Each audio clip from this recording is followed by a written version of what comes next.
Bonjour, dans la série 62 notions pour comprendre le Japon ordinaire, nous allons parler des notions de Soto, c'est-à-dire extérieur, et Uchi, c'est-à-dire intérieur, dans la société japonaise.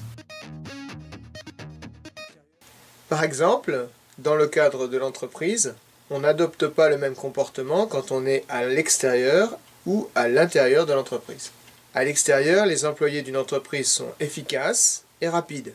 Ils tendent à se comporter comme des ambassadeurs de leur entreprise.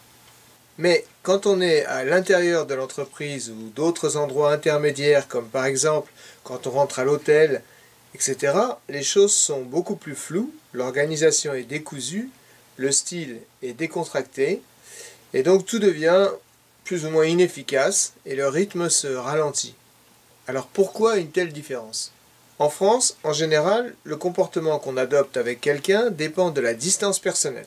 Par exemple, on utilise tu avec quelqu'un de proche et vous pour garder une certaine distance. Ce comportement dépend de la relation qu'on a avec cette personne et pas d'une appartenance à une institution. Mais dans une société verticale comme le Japon, les groupes sociaux ne sont pas des couches comme on l'a vu, mais des colonnes. L'individu se définit dans chaque colonne par rapport à ceux qui sont au-dessus ou en dessous, mais aussi par rapport à ceux qui sont à l'extérieur, Soto, et à l'intérieur, Uchi, de chaque colonne. Les espaces intérieurs et extérieurs sont en général bien définis. Par exemple, dans les institutions, les visiteurs extérieurs sont accueillis dans des espaces spéciaux et rarement dans les bureaux. On n'utilise pas le même langage avec les personnes extérieures. Avec les visiteurs, les clients, etc., on utilise une forme super polie. La notion de Soto et Uchi se retrouve aussi dans l'architecture des maisons. Dans la maison traditionnelle japonaise, la maison est entourée d'un mur, le jardin est protégé des regards extérieurs et la maison elle-même n'a que de petites fenêtres. Les pièces sont recomposables par des cloisons coulissantes, c'est-à-dire qu'il n'y a pas vraiment d'espace personnel ou intime, tous les espaces sont communs et ils sont tournés vers l'intérieur.